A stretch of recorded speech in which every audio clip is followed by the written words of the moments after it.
गठबंधन।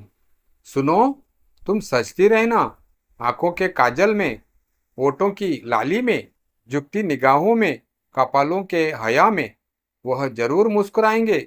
तुम उनकी यादों में लिपटी खुश तो रह पाओगी। पता नहीं दी, मुझे तो यकीन ही नहीं हो रहा कि वह चले गए। मत करो यकीन उस बात का जिस बात की गवाही आत्मा ना दे। नेहा, जो कि निधि की बड़ी बहन थी, उसे समझाए जा रही थी। अभी 10 दिन ही बीते थे, ऐसे कैसे पति का अनायास चले जाने को स्वीकार कर लेती। आखिर उसकी उम्र ही क्या थी, बस 35 साल। इस उम्र के लड़के लड़कियां जो आजकल दुल्हा दुल्हन बनते हैं, इस उम्र में उससे यह उम्मीद करना कि वह जीना छोड़ दे, जोगन बन जाए, सर्वथा अनुचित लग रहा था। उसके ससुर जी जाने किस जन्म का बदला ले रहे थे, किसी तरह उसे श्रीहीन करने पर उतारू थे। माना उसका घर का बेटा गया था, पर क्या बहू किसी की बेटी नहीं थी।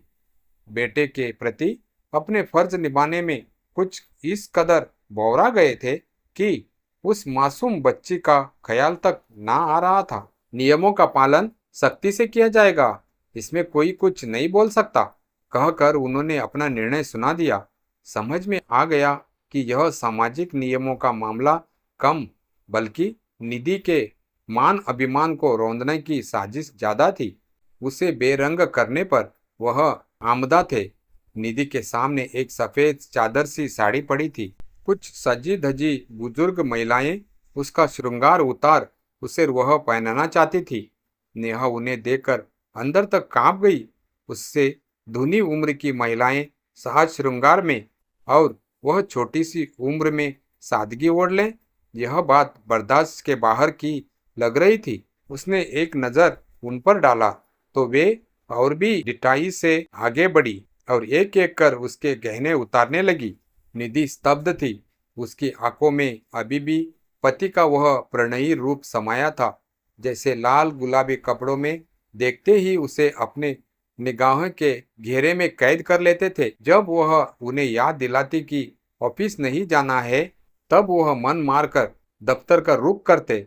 उस रोज भी यही तो हुआ था। गुलाबी दुपट्टे ने जैसे ही उन्हें छुआ, वह खुशी से झूम उठे थे और कहा कि आज वर्क फ्रॉम होम कर लेता हूँ।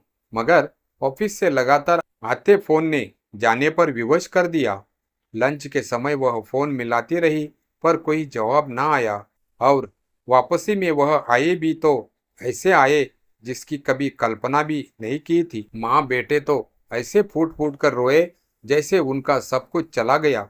10 वर्ष का बेटा अभिनव अल्पायु में ही वह देख रहा था, जो वयस्क होने पर भी देखना असहनीय होता है। इस हृदय विकार दृश्य को देखकर कौन नहीं द्रवित हो उठा। घर परिवार रिश्तेदार, यहाँ तक कि सारी कायनात रो पड़ी। जब जीवन से भरपूर निधि बेरंग हुई, उसके होठों से जैसे हंसी गायब हो गई थी, और अब लोग उसके कपड़ों के रंग बदलना चाहते थे, क्या कहे कि उसकी ही सफेद कर देना चाहते थे, कि अचानक अभिनव चीख पड़ा, मेरी मम्मी वैसे ही रहेगी जैसे रहती थी। पापा हमें छोड़कर चले गए, अब मेरी माँ को तो जीने दो। हम आपसे मांग कर तो नहीं खा रहे हैं। मेरे पापा ने इतना कमा कर रख दिया है हमारे लिए कि हम आराम से वैसे ही जी सकते हैं जैसे जीते आए थे। और हाँ, मेरी माँ कभी सफेद कपड़े नहीं पहनेगी, मैं नहीं पहनने दूंगा, क्योंकि पापा को इस रंग से सख्त नफरत थी। चुप चुप, अभी कुछ मत बोल।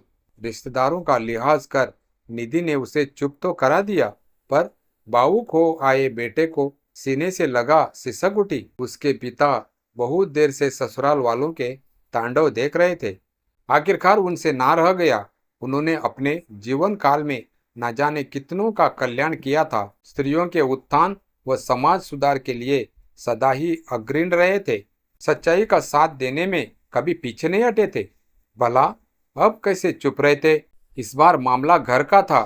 आंसुओं में डूबी बेटी को दूसरा जीवन चाहिए था, और वह पिता का फर्ज निभाने के लिए तन मन धन से तैयार थे। देखिए समदन जी, माना यह आपके परिवार का मामला है, मगर यह मेरे भी परिवार की बात है। मेरी बेटी बेरंग नहीं होगी।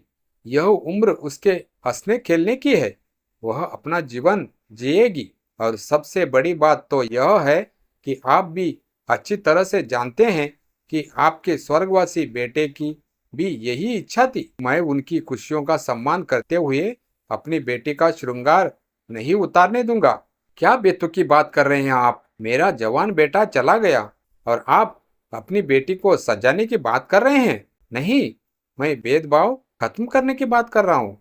पुराने नियमों को तोड़ मरोड़ कर अपने पक्ष में इस्तेमाल करने वाले पुरुष ही अक्सर स्त्रियों को जबरन कठिन बंधनों में बांधते हैं। आपने भी तो यही किया।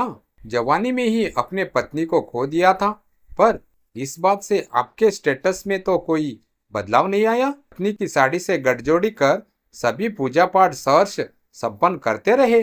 अब आप व्यक्तिगत हो रहे हैं और मैं इसे सहन नहीं करूंगा। तो मेरी बेटी इन ढकिया सुनी बातों को क्यों सहेगी? वह भी अपने पति की यादों के गठबंधन के साथ सुहागन बनी रहेगी। पुरुष विदुर होकर भी विदुर नहीं तो भला स्त्री कैसे? नियमों में एक रूपता क्यों नहीं? सबसे बड़ी बात तो यह है कि वह अर्धांगिनी है तो वह आधे जीवित है। उसके मन में आधे आधे दिनों मिलकर पूर्ण है। उनकी हर चीज पर निधि और उसके बेटे का पूरा अधिकार है। निधि पिता की इस बात को सुनकर सचमुच पूर्ण महसूस करने लगी थी। नेहा ने बढ़कर बहन को सीने से लगा लिया था। जब सब कुछ पहले से ही तय कर रखा है तो मेरा यहाँ क्या काम? ससुर जी मुंह बनाए अपना सामान तैयार करने लगे। तब अभिनव सामने आकर उन्हें मनाने लगा। आप मत जाइए दादाजी, मैं हूं ना। आप मुझे ही अपना बेटा समझिए। चल झूठे, मेरे सामने बातें ना बना। तू अपनी माँ का है। मेरा बेटा तो मर चुका है और मुझसे जुड़े लोग भी, जिसकी वजह से तुम लोगों से जुड़ा था, जब वही नहीं रहा तो अब मुझे भी किसी से कोई दरकरार नहीं।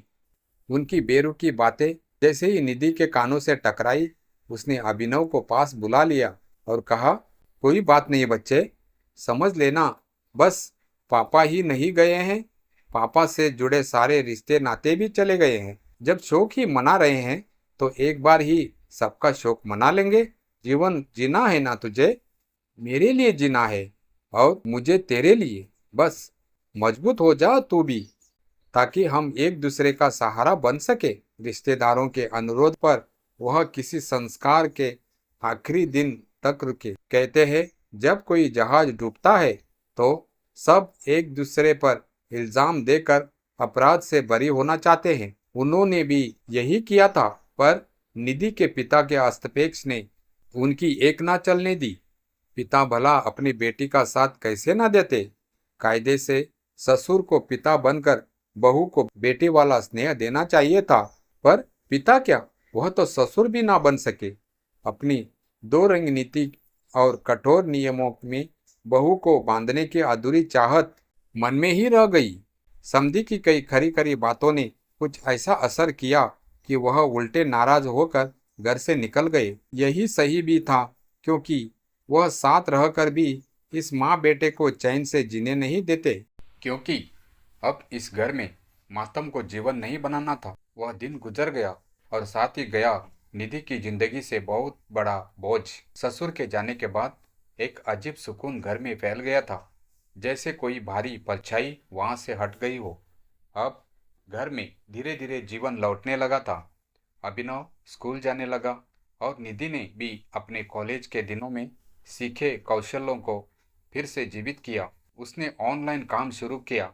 रंग जिन्हें समाज ने उससे छीनना चाहा था, अब उसकी पहचान बन गई। होठों की हल्की मुस्कान, आंखों में चमक, कपड़ों की हल्की छटा, यह सब वापस लौटने लगा। नेहा भी अक्सर आती, साथ बैठकर बातें करती, कभी पुराने किस्से दोहराती, कभी बहन के साथ हंसी बांटती। एक दिन शाम को अभिनव स्कूल से लौटते ही बोला, मम्मी, आज हमारे स्कूल में टीचर्स डे था। सबने अपने अपने मम्मी पापा के बारे में बोला। मैंने भी बोला कि मेरी मम्मी ही मेरी टीचर है, दोस्त है, पापा की याद भी और मेरी ताकत भी। सबने तालियां बजाई। निधि की आंखें भर आई। उसने बेटे को बाहों में भर लिया। उसने महसूस किया उसका पुत्र अब केवल उसकी जिम्मेदारी नहीं रहा, वह उसका संबल भी बन गया है। उसके पति का प्यार तो उसके भीतर बस गया था, लेकिन अब वह गठबंधन मातम का नहीं, जीवन का प्रतीक था। गठबंधन सिर्फ शादी की रस्म नहीं, दो आत्माओं के जुड़ने का नाम है, जो एक शरीर के जाने के बाद भी जीवित रहता है। वह गठबंधन जो अब माँ बेटे के रिश्ते को नया अर्थ दे रहा था। कुछ समय बाद निधि ने अपने पति की याद में एक ट्रस्ट शुरू किया, अनंत गठबंधन, विधवाओं और उनके बच्चों के लिए एक सहायता समूह।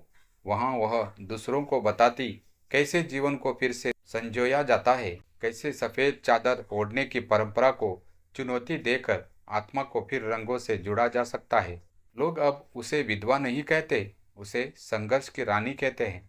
उसके जीवन ने यह सिद्ध कर दिया, गठबंधन केवल पंखुड़ियों का नहीं, कांटों का भी हो सकता है, पर अगर साथ में साहस हो तो कांटों से भी फूल खिल सकते हैं।